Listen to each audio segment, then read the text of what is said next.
Shri Vikramjit Singh, secretary industry and commerce, Shri Rahul Sahay ji, chairman Indian chamber of commerce, Shri Devmalaya Banerjee sahab, regional director ICC, सभागार में उपस्थित जम्मू कश्मीर प्रशासन के तथा भारत सरकार के सभी अधिकारी, सिविल सोसाइटी और ट्रेड तथा बिजनेस के सभी सम्मानित बंधु मित्रों, इंडियन चैम्बर ऑफ कॉमर्स के इस महत्वपूर्ण Jammu trade and logistic conclave में मैं आप सबका स्वागत करता हूं। आज कुछ महत्वपूर्ण तथ्यों से जुड़ी कहानी से मैं अपनी बात शुरू करना चाहता हूं। 1997 में सिंगापुर के कई एंटीक शॉप्स में अचानक एक हफ्ते के भीतर कुछ लोग प्राचीन और बहुमूल्य वस्तुएं बड़ी मात्रा में बेचने लगे। इसकी जानकारी जब सिंगापुर के अधिकारियों को मिली तब उन्होंने इसकी जांच पड़ताल शुरू की और जांच पड़ताल के बाद पता चला कि कुछ गोताखोरों को जावा के पास समुद्र में डूबे हुए जहाज का एक पता चला है और उसी में से कुछ कीमती सामान निकालकर वो एंटीक शॉप्स को करोड़ों रुपए में बेच रहे हैं। बाद में जब इन्वेस्टिगेशन हुआ तो उस शिप का अधिकांश हिस्सा सही सलामत पाया गया और पता चला कि वो भारतीय ट्रेड शिप था जो 9वीं या 10वीं शताब्दी में समुद्री तूफान में घिरकर डूब गया था। उसमें भारत में स्टील से बने सामान और हथियार थे, ग्लास के बर्तन थे, तांबे से बनी हुई आदमकद मूर्तियाँ थीं। उस पर बहुत शोध हुआ, रिसर्च हुआ और लोगों को तब पता चला कि जब दुनिया को स्टील और तांबे का विकसित औद्योगिक ज्ञान नहीं था तब भारत ने उस सेक्टर में अपना प्रभुत्व हासिल किया था। ईस्ट और वेस्ट यानी ग्लोबल साउथ और ग्लोबल नॉर्थ के बीच 250 ईसा पूर्व एक मजबूत ट्रेडिंग रूट भी भारत ने स्थापित किया था। ट्रेड सेक्टर से जुड़े लोगों को ये बात रोचक लग सकती है और आश्चर्यजनक भी, क्योंकि आम तौर पर हमारे यहाँ माना यही जाता है ईस्ट और वेस्ट के बीच व्यापारिक संबंध मार्को पोलो ने 1271 में स्थापित किया था। लेकिन अब यह मिथक पूरी तरह से टूट गया है और इतिहास की एक बहुत बड़ी भूल विद्वानों ने सुधारी है। 2050 ईसा पूर्व से 13वीं शताब्दी तक भारत ने एक ऐसा मजबूत ट्रेडिंग रूट और कार्गो मूवमेंट के लिए सशक्त नेटवर्क तैयार किया था जिसने न सिर्फ स्टील जैसे उद्योग वेस्टर्न कंट्रीज़ को निर्यात किए बल्कि साइंस और नॉलेज प्रणाली भी से वेस्टर्न वर्ल्ड को परिचित कराने का काम किया था।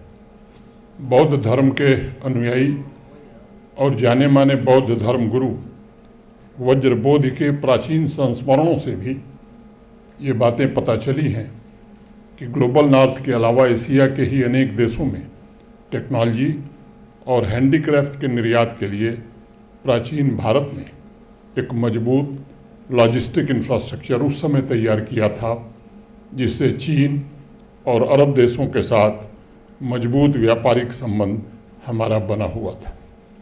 जम्मू ट्रेड और लॉजिस्टिक्स कॉन्क्लेव में इस कहानी के माध्यम से मैं ये बताना चाहता हूँ कि सदियों तक भारत का बिजनेस सेक्टर हमेशा दुनिया से कई कदम आगे हुआ करता था।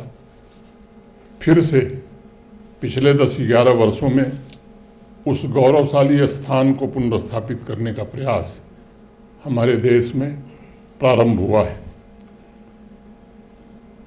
5-6 वर्षों से जम्मू कश्मीर भी इस अभियान से कुछ हद तक जुड़ा है और इस कॉन्क्लेव की महत्ता इसलिए और बढ़ जाती है क्योंकि उत्तर भारत के चौराहे पर रणनीतिक रूप से जम्मू ही तेजी से ट्रेड के महत्वपूर्ण केंद्र के रूप में उभर रहा है और अपार संभावनाएं स्मार्ट लॉजिस्टिक इंफ्रास्ट्रक्चर और बेहतर लॉजिस्टिक ऑपरेशंस के द्वारा इसके पोटेंशियल को रियलाइज करने की नितांत आवश्यकता अब महसूस हो रही है। मैं जम्मू कश्मीर में इस सेक्टर की संभावनाओं पर बात रखूं, उसके पहले 2-3 मुख्य बिंदुओं की चर्चा करना चाहूँगा। हम सब जानते हैं कि 2027 तक $5 ट्रिलियन इकॉनमी के लक्ष्य को प्राप्त करने के लिए ये जरूरी है कि भारत का वेयर हाउसिंग और लॉजिस्टिक सेक्टर का सामर्थ्य वर्तमान दर से दुगनी तेजी से बढ़े। आप सब इस बात से वाकिफ़ होंगे कि कोविड पैंडमिक वेयर हाउसिंग और लॉजिस्टिक सेक्टर के लिए आपदा में एक अवसर की तरह था और 2020 से 2021 के बीच इसमें 20% की ग्रोथ दर्ज की गई थी। ई कॉमर्स के पेनिट्रेशन और रिटेल सेक्टर में दर्ज की जा रही 9 to 10% की ग्रोथ ने भी वेयर हाउसिंग और लॉजिस्टिक सेक्टर के फुटप्रिंट्स को विस्तार देने में बड़ी महत्वपूर्ण भूमिका निभाई है। आज यहाँ इस सेक्टर से जुड़े एंटरप्रेन्योर्स, एक्सपर्ट्स और पॉलिसी मेकर सभी मौजूद हैं। मैं उन सभी से ये कहना चाहूँगा कि मेरे लिए व्यक्तिगत रूप से इस सेक्टर का टर्निंग पॉइंट 17 सितंबर 2022 था, जब माननीय प्रधानमंत्री आदरणीय नरेंद्र मोदी जी ने नेशनल लॉजिस्टिक्स पॉलिसी देश में लॉन्च की थी। और मैं मानता हूं कि पिछले 3 वर्ष में इस पॉलिसी ने लॉजिस्टिक्स इकोसिस्टम में रिफॉर्म को एक नई गति दी है और डिजिटल इंटीग्रेशन, स्किल डेवलपमेंट, सभी पॉलिसी से अलाइनमेंट, इंफ्रास्ट्रक्चर प्लानिंग के द्वारा इस क्षेत्र में क्रांतिकारी परिवर्तन भी आया है। लॉजिस्टिक्स की लागत पहले की तुलना में कम हुई है और डोमेस्टिक तथा इंटरनेशनल सप्लाई चेन भी हमारा सशक्त हुआ है, लेकिन अभी यात्रा हमारी बड़ी लंबी है, देश की भी और जम्मू कश्मीर की और भी लंबी है।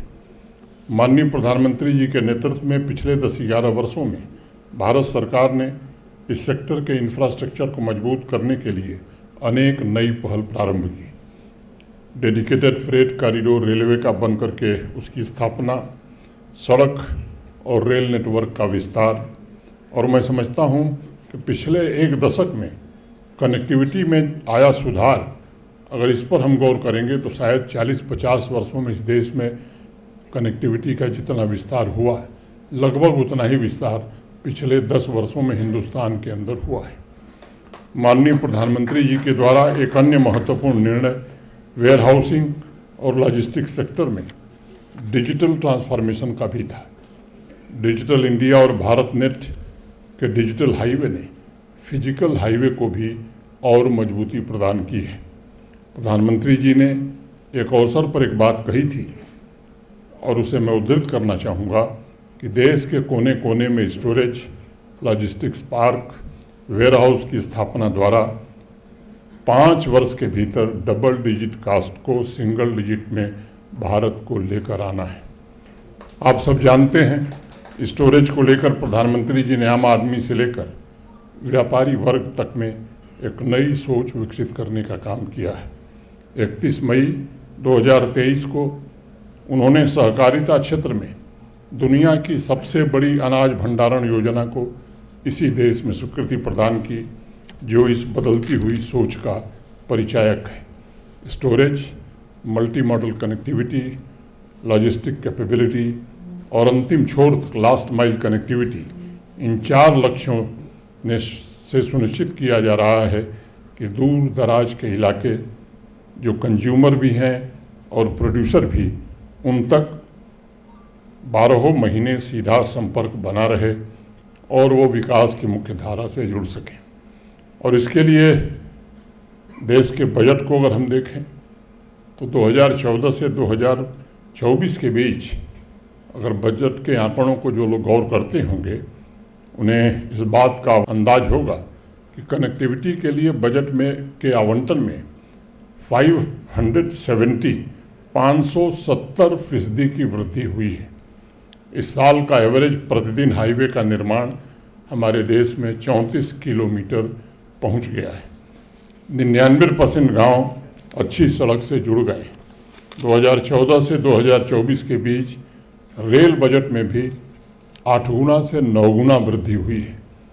गति शक्ति इंफ्रास्ट्रक्चर प्रोजेक्ट के तहत 100 लाख करोड़ रुपए के फंड का समुचित उपयोग हो, ये सुनिश्चित किया जा रहा है और इसका मास्टर प्लान इंफ्रास्ट्रक्चर की ज़रूरत के लिए लॉन्ग टर्म योजनाएं भी बनाई जा रही हैं। जम्मू कश्मीर की यात्रा को यदि हम देखें तो मैं कह सकता हूं कि पिछले 5-6 वर्षों में यह संघ राज्य क्षेत्र कनेक्टिविटी के मामले में कायाकल्प का एक जीता जागता प्रमाण है। इसी वर्ष जुलाई में प्रधानमंत्री जी ने कश्मीर को शेष भारत के बीच रेल लिंक से जोड़ने के प्रोजेक्ट का उद्घाटन किया था। दशकों से व्यापारियों और नागरिकों के मन में पल रही आकांक्षा उस दिन पूरी हो सकी थी। अगस्त में हम सब ने देखा कि जब पूरा जम्मू कश्मीर प्राकृतिक आपदा से त्राही कर रहा था, नेशनल हाईवे भी बंद हो गया था, तब सीधे श्रीनगर से एप्पल देश के अन्य हिस्सों में ट्रांसपोर्ट करने में रेलवे के द्वारा हमने काफ़ी हद तक सफलता पाई थी। घाटी के किसानों को सीधे नेशनल मार्केट से जोड़ने में भारतीय रेल सफल हो सकी थी। प्रधानमंत्री जी ने 11,000 करोड़ रुपए दिल्ली अमृतसर कटरा एक्सप्रेस वे पर आवंटित किए हैं, जिससे जम्मू कश्मीर के हार्टिकल्चर, एग्रीकल्चर, डेयरी सेक्टर और बाकी भी सेक्टर्स में व्यापक सकारात्मक परिवर्तन आने वाले दिनों में इस प्रोजेक्ट के पूरा होने के बाद देखने को मिलेगा। 61,528 करोड़ रुपए के रोड और टनल के इंफ्रास्ट्रक्चर पर खर्च हो रहे हैं। हाईवे टनल के निर्माण से जम्मू और श्रीनगर के बीच जो कभी 11 घंटे 10 घंटे लगते थे, अब वो 5-साढ़े 5 घंटे में दूरी लोग तय कर पा रहे हैं।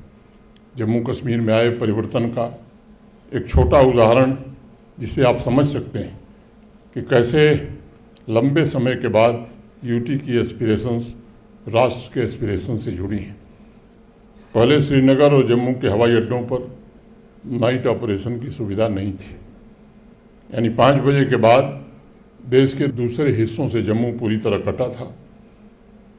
अब दोनों हवाई अड्डों पर नाइट ऑपरेशन शुरू हो गए। जोजिरात टनल का काम भी 65% के आसपास पूरा हो गया है। जेट मोड़ टनल इस वर्ष जनवरी में प्रधानमंत्री जी ने राष्ट्र को समर्पित किया था। इसके कारण जम्मू कश्मीर और लद्दाख ये एक महत्वपूर्ण प्रोजेक्ट पूरी हुई है। 5 अन्य नेशनल हाईवे के निर्माण का काम तेज गति पर है। दूर दराज के गांव जो कि जम्मू कश्मीर की इकॉनमी के मुख्य आधार हो सकते हैं, वहां तक 99% रोड कनेक्टिविटी सुनिश्चित कर ली गई है।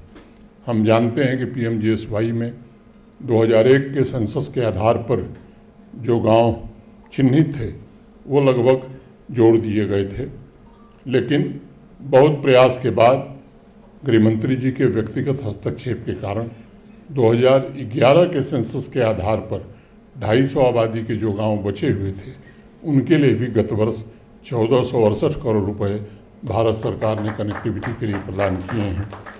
ये रोड कनेक्टिविटी आने वाले वर्षों में जम्मू को नॉर्थ इंडिया के प्रमुख बिजनेस हब के रूप में स्थापित कर सकेगी, क्योंकि प्रोडक्ट के मामले में जम्मू कश्मीर जो प्रोड्यूस करता है वो अपने आप देश में बहुत अनोखा और अनूठा है। Horticulture, agriculture, manufacturing, pharma, handicraft, handloom इत्यादि के अनेक यूनिक उत्पाद को सीधे डोमेस्टिक और इंटरनेशनल कंज्यूमर तक इस कनेक्टिविटी के कारण पहुंचाने में आसानी होगी। आप सब जानते हैं कि लॉजिस्टिक में कार्गो मूवमेंट के लिए सबसे अधिक अप्रॉक्सीमेटली 73% हिस्सा रोड से और 18% हिस्सा जो है वो रेलवे का है। इसका फ़ायदा इन्हांस्ड कनेक्टिविटी द्वारा जम्मू कश्मीर को ज़रूर मिलेगा। हम सीधे प्रोड्यूसर को कंज्यूमर से लिंक कर पाएंगे।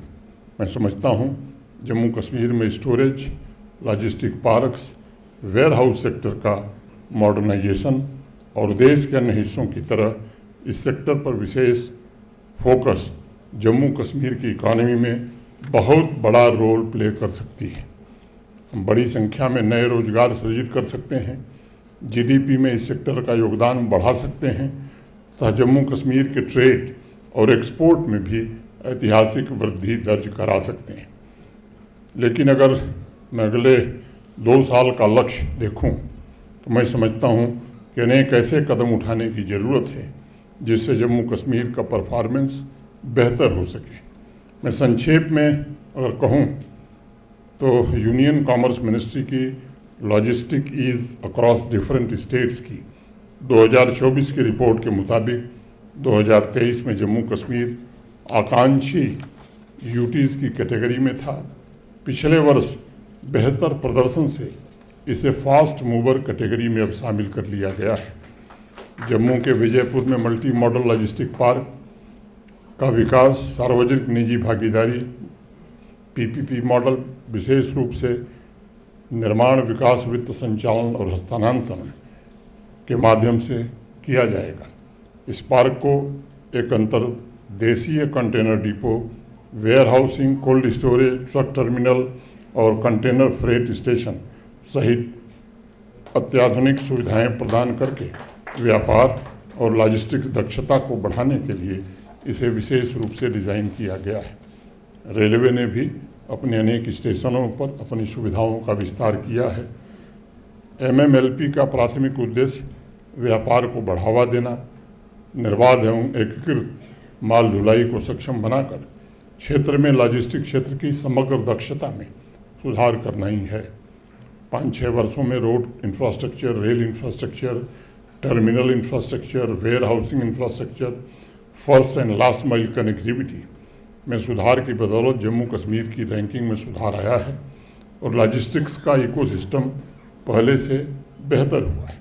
लेकिन लॉजिस्टिक सर्विसेज, रेगुलेशन, सस्टेनेबिलिटी और इक्विटी लॉजिस्टिक्स में सुधार की बहुत गुंजाइश है ताकि जम्मू कश्मीर के पोटेंशियल को पूरी तरह से उपयोग में लाया जा सके। इंडियन चैम्बर ऑफ कॉमर्स के साथ ही जम्मू कश्मीर में लंबे समय बाद आए इंडस्ट्रियल रिवोल्यूशन से भली भांति परिचित हैं। आप सब जानते हैं कि 2211 इंडस्ट्रियल यूनिट में प्रोडक्शन प्रारंभ हो गया है। इन्वेस्टमेंट तथा ईज ऑफ डूइंग बिजनेस के लिए 2020 से लगभग 12 नई पॉलिसी और स्कीम इंडस्ट्री डिपार्टमेंट ने शुरू की है। 2020 के पहले जम्मू कश्मीर में सिर्फ 69 स्टार्टअप्स थे, आज उनकी संख्या 1100 से ज़्यादा हो गई है। यानी स्टार्टअप्स में मात्र 5 वर्षों में 1500% से ज़्यादा की वृद्धि दर्ज की गई है।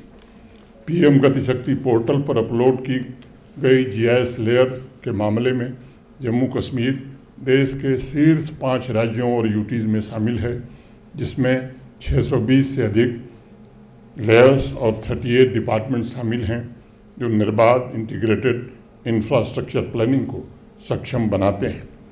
नेशनल मास्टर प्लान के तहत 3000 करोड़ रुपए से अधिक लागत की 49 प्रमुख लॉजिस्टिक्स और कनेक्टिविटी प्रोजेक्ट्स की मैपिंग की जा चुकी है, जिससे रियल टाइम कोऑर्डिनेशन और एग्जीक्यूशन में सहायता मिलेगी। इस इंटीग्रेटेड प्लानिंग अप्रोच के द्वारा